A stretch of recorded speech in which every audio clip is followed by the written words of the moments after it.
Bonjour, je suis Noura de la Châtellerault-Villoise et je vais vous parler du bac à litière, qui est quand même un aspect très important quand on adopte un chat. Et donc, je vais vous donner des conseils sur les différents types de litières, les différents types de bacs, les problèmes qu'on peut couramment rencontrer.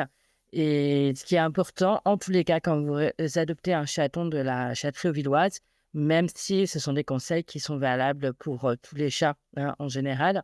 Mais là, je vais vraiment personnaliser avec ce qu'utilise le chaton quand il part de la chatterie et que dans l'idéal, vous devriez utiliser quand il arrive chez vous. Alors, d'abord, on va parler du type de litière. Donc, il y a plusieurs types de litières qui existent. Il y a la litière en pellet. Donc, vous savez, c'est des tout petits morceaux de bois. Il y a des marques qui sont vraiment pas chères, qui sont l'équivalent des pellets qui sont utilisés pour le bois de chauffage. Le problème, c'est que ça ne s'agglomère pas. Ça veut dire que l'urine, quand le chat fait pipi dans le pellet, ben, vraiment, ça va partout dans le pellet. Ce qui fait que quand vous voulez rendre le bac à litière propre, vous êtes obligé de tout vider. Vous ne pouvez pas juste enlever le pipi, vous allez être obligé, tout va être mélangé, donc il faudra vraiment tout vider. Donc moi, je recommande, si vous prenez des pellets, de prendre des pellets agglomérants. Donc il n'y a que les marques pour les chats qui font ça. Il ne faut pas acheter du coup des pellets à Castorama qui sont destinés au chauffage. Il faut vraiment acheter les pellets de marques qui font de la litière pour les animaux. Il y a Cat's Best qui fait ça. Cat's Best, on peut le trouver sur Internet un peu partout. On peut le trouver à Carrefour, à Leclerc. C'est une marque assez courante. C'est une bonne qualité. Il faut juste bien faire attention à ce qu'il y ait la mention agglomérant dessus, parce qu'elles ne le sont pas toutes, mais il y a plusieurs modèles de Cat's Best plus ou moins gros en taille de grains qui sont agglomérants. Donc ça, c'est vraiment très important. C'est la litière que j'utilise pour les chatons quand ils démarrent. C'est-à-dire qu'ils commencent à aller à la litière normalement vers 5 semaines environ. Et c'est vrai que j'ai peur de leur mettre de la litière minérale. Donc le minéral, c'est les petits cailloux gris qu'on connaît tous de façon classique. Parce que c'est pareil, les cailloux gris sont agglomérants et les chatons, ils ont la fâcheuse habitude de goûter absolument à tout. Et c'est vrai que ça me fait très peur quand ils goûtent de la litière minérale, parce que pour le coup, c'est des cailloux. Alors que les pelés, ça me fait moins peur, ça va pas se transformer en pierre dans leur estomac, ce qui est le cas de la litière minérale. Donc voilà, moi, les chatons, à partir de 5 semaines, ils ont de la litière pelée, ils ont 4 ou 5 petits bacs à litière. Et ils vont apprendre naturellement à l'utiliser, hein. C'est pas moi qui vais leur apprendre. En fait, dès qu'ils vont commencer à gratouiller, ils vont sentir le contact avec des petits grains sous leurs pattes. Ça va leur déclencher, c'est un mécanisme, hein, en fait. Ça va leur déclencher l'envie de faire pipi ou caca, suivant ce qu'ils ont envie de faire. Et c'est comme ça qu'ils vont faire leur premier besoin dans les bacs à litière. C'est même pas forcément les mamans, parce que les bacs à litière que je mets pour les chatons, c'est des tout petits bacs. Les mamans, elles n'aiment pas trop utiliser ces bacs-là parce qu'ils sont petits. Elles ont l'habitude dans les plus grands bacs. Donc, c'est pas dit qu'ils voient leur maman faire. Mais voilà, instinctivement, c'est vraiment la sensation des petits graviers sur leur coussinet qui va déclencher l'envie. Hein, moi, les toutes premières fois, dès qu'ils ont mangé leur pâté, ben, je les prends, mais tout de suite. Hein, vraiment, voilà, ils ont fini leur dernière bouchée et hop, je les pose dans les pelés. Et là, voilà, ça commence, ils commencent à avoir envie de faire au moins un petit pipi, hein, et parce qu'ils sentent les petits cailloux sous leurs pattes. Donc ça, ils ont de la litière végétale, hein, pour le coup, jusqu'à facilement 2 mois. Alors cette litière végétale, souvent, ce qu'elle a comme avantage, c'est elle est compostable, même si, pour ceux qui utilisent des composts, vous savez sans doute qu'il n'est pas recommandé de mettre des selles de chat dans le compost. Mais enfin, la litière, en gros, peut être compostable. Si vous enlevez les petites crottes, ça peut être compostable. Elle peut aussi être biodégradable et on peut la mettre dans les toilettes et tirer la chasse. Alors ça marche quand on n'a qu'un chat, hein, on est d'accord. Moi, j'ai 8 chats. Je ne peux pas mettre les besoins de mes 8 chats dans les toilettes, je vais boucher les toilettes. Mais si vous avez un seul chat et que vous mettez la petite crotte quotidienne avec la petite pelle, juste la petite crotte avec les pelés qui vont s'être agglomérés dessus, mais voilà, il ne va pas y avoir des pelletés de pelés non plus. Dans la cuvette des WC, bah, ça se passe très bien, c'est fait pour ça, hein, c'est écrit hein, sur les paquets des revendeurs de ces litières-là qu'on peut la mettre dans les toilettes et ça marche aussi avec les petits agglomérats de litière qui vont se former avec le pipi. Vous pouvez prendre la petite pelle et mettre le petit paquet de pelés dans les toilettes. Donc ça, c'est des gros avantages de la litière végétale. En plus, elle sent bon, j'avoue. Alors, ça sent un peu le bois, du coup. Donc c'est quand même une odeur, vraiment agréable et le fait qu'on puisse enlever comme ça les pupilles et les cacas, sans que ça reste, hein, que ça fasse des petits agglomérats, bah, ça fait que en règle générale, c'est une litière qui va pas sentir mauvais. Mais elle ne convient pas à tous les chats, hein. Ils sont pas aussi confortables dans des pelets qu'ils peuvent l'être dans de la litière, minérale. Donc c'est pour ça que moi, mes chats adultes, ils ont tous des litières minérales un peu disséminées, dans la maison. Donc minérales, on parle des petits grains gris, plus ou moins fins suivant les marques, agglomérants ou pas suivant les marques. Alors là, c'est pareil, c'est très important de vérifier, que ce soit agglomérant, hein. C'est vraiment très important. C'est ce qui va faire que vous aurez une litière qui sentira pas mauvais, où vous allez pas être gêné par l'odeur et que vous allez pas être obligé de vider tous les 3-4 jours complètement, hein. L'idée, c'est voilà, vous enlevez, pareil avec la petite pelle, hein, la petite pierre qui s'est formée avec le pipi et la petite pierre qui s'est formée avec la crotte. Donc ça, vous le faites tous les jours, vous enlevez ça tous les jours. Ça va pas aux toilettes, hein. Vous pouvez pas le mettre dans les toilettes, ça va boucher vos toilettes, ça va pas dans le compost non plus, hein, mais ça va dans les ordures ménagères. Alors moi, ce que je trouve très pratique, c'est de prendre, vous savez, les petits sachets pour, les crottes de chien, là, quand on promène son chien dans la rue. Et ben, en fait, voilà, tous les jours, je prends mon petit sachet et je mets dans le petit sachet le petit pipi, la petite crotte. Des fois, il y a 2-3 pipis et une crotte pour un chat, hein. Moi, j'en ai bien plus et je ferme le petit sachet et je mets le sachet dans la poubelle, ce qui fait qu'il y a pas d'odeur non plus dans la poubelle. Alors vous pouvez prendre des sachets, biodégradables, hein. Vous pouvez essayer de faire quelque chose de respectueux de l'environnement malgré tout. Voilà et donc c'est vraiment la litière que moi, je vais vous recommander, d'utiliser pour que le chaton, il ait pas de changement entre ici et chez vous. Donc la marque que moi j'utilise, c'est la marque Huss. C'est la même marque que ceux qui me livrent les croquettes et les pâtés. Je la trouve vraiment très bien. J'en ai, testé vraiment beaucoup des litières minérales. La taille des grains est importante, hein, donc plus les grains sont fins, plus c'est agréable pour le chat. Donc ça, c'est important aussi. Et celle-là, elle est pour le coup très, très fine. Il a Ils ont aussi plusieurs couleurs. Je suis obligée de le dire, ils ont la grise et la blanche. Mais moi, je prends la blanche parce que, ben, je trouve ça plus joli à regarder. Ça fait un tapis de sable blanc, voilà. Mais évidemment, la grise, ça marche aussi très bien. Après, vous avez dans le commerce, dans les jardineries, les animaleries, les supermarchés, vous avez toujours un équivalent, hein, de la litière, minérale agglomérante. Celle qu'on trouve le plus couramment, c'est la, 400 de mémoire. Alors, les grains sont plus épais, mais bon, ça reste, une litière, tout à fait classique, et appréciée par, la plupart des chats. Voilà. Ensuite, il y a une troisième sorte de litière, c'est la silice. Alors, la silice, c'est les petits grains, transparents, qui sont censés bien, absorber des odeurs. Bon, moi, je vais pas vous en dire beaucoup de bien, je trouve ça pas pratique. En plus, je trouve que ça colore, du coup, on a des grains jaunes puisque, du coup, ils sont gorgés de pipi. Ensuite, ça se lave normalement la silice, il faut la passer, dans une sorte de tamis et la laver, la litière et la remettre. Alors l'avantage, c'est qu'elle est réutilisable, mais bon, moi, je suis pas fan. Mais voilà, ça existe, il y a plein de personnes qui l'utilisent. En tous les cas, c'est pas ce que j'utilise moi à la chatterie, je suis pas à l'aise avec, cette litière-là. Voilà, en tous les cas, voilà, un mot d'ordre, végétal ou minéral et idéalement agglomérant. Enfin, pas idéalement, c'est vraiment important que ce soit agglomérant. C'est pour vous, pour votre quotidien, quand vous allez nettoyer la litière, pour le fait que vous ne soyez pas gêné par les odeurs, hein, c'est vraiment important. Parce que sinon, si vous prenez la non agglomérant, tous les 3-4 jours, il faut tout vider. Et ça, c'est une contrainte, au quotidien qui est un peu insupportable, hein. Enfin, très vite, vous allez vous lasser de ça, parce que sinon ça sent très mauvais, hein. Voilà. Donc bon, c'est important. Après, il y a d'autres types de litières qui existent comme, le maïs, par exemple, le papier. C'est des choses qui sont plus récentes, que je connais pas bien, mais pourquoi pas. En tous les cas, il faut garder à l'esprit que vous pouvez faire des expériences avec d'autres types de litières, mais c'est quand même un sujet, qui est sensible, hein, parce que je pense que ce qui nous angoisse tous, c'est, le pipi sur le lit. Voilà, c'est vraiment le truc, on veut pas que ça arrive, ni chez vous, ni chez moi. Et donc, prenez pas trop d'initiatives, voyez, enfin, prenez pas de risques avec la litière en vous disant: «Tiens, je vais expérimenter celle-là». Parce que s'il fait pipi à côté, après, c'est le début des problèmes. Une fois qu'il a fait pipi sur le lit, ça peut être un réflexe, l'odeur, elle est compliquée à enlever, hein.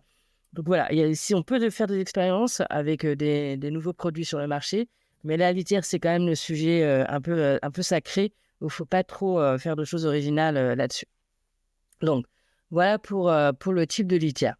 Alors ensuite, il y a le bac. Alors le bac à litière, C'est pareil, ici, il y a 3 litières robots parce que je suis un peu flemmarde et que j'ai vraiment beaucoup de chats et que ça fait vraiment beaucoup de litières à vider. Donc la plupart de mes chats adultes utilisent, les litières robots.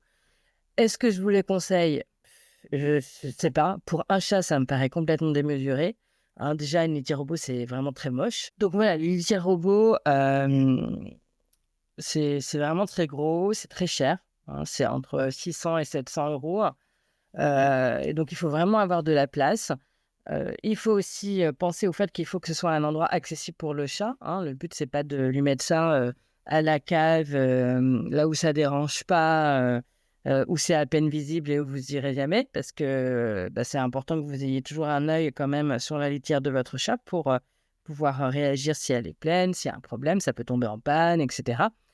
Donc voilà, je peux vous conseiller sur les litières robots, mais c'est pas vers ça que je vous dirige vraiment. Moi, je vous dirige vers un bac à litière complètement classique. Donc, celui que j'aime vraiment beaucoup et que je conseille à tous mes adoptants, que vous allez retrouver, sur ma newsletter, du matériel à prévoir, c'est un bac qui s'appelle Litterbox et c'est une forme assez arrondie qui ressemble à un panier avec des poignées. C'est en plastique, ça existe en blanc et en gris de mémoire. C'est fourni avec une pelle qui est vraiment, très pratique. C'est ouvert. Alors donc, c'est grand, c'est large, et c'est ouvert. Alors, bon, sans doute la plupart d'entre vous avaient envie de vous diriger vers un bac bien fermé avec un couvercle, une petite porte que vous allez mettre dans un coin.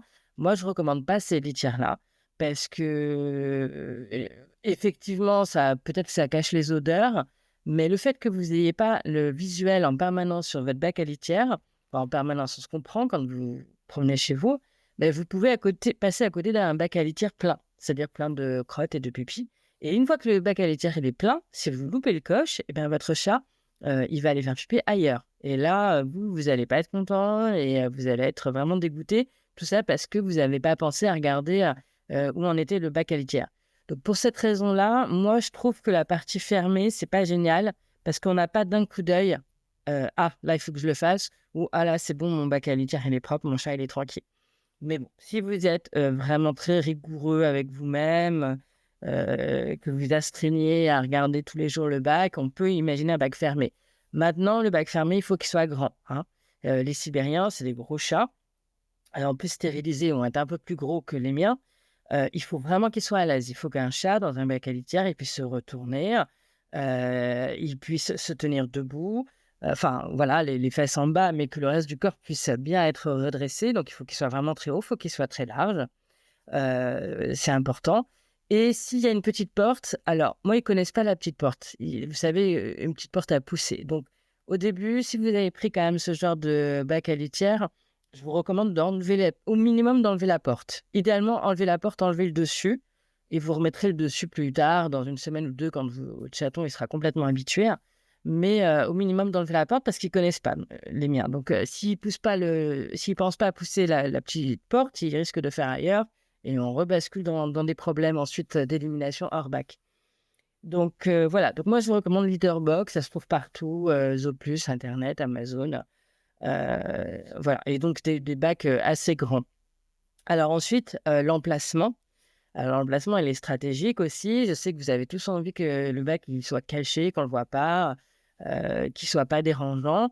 Alors il faut trouver un juste milieu, hein. Il faut que le bac, il soit quand même dans un endroit où le chat, se sent à l'aise quand il y est. Donc c'est pour ça qu'on va pas mettre le bac à litière, dans le garage, ou au sous-sol où il fait froid et c'est humide et c'est sombre et voilà.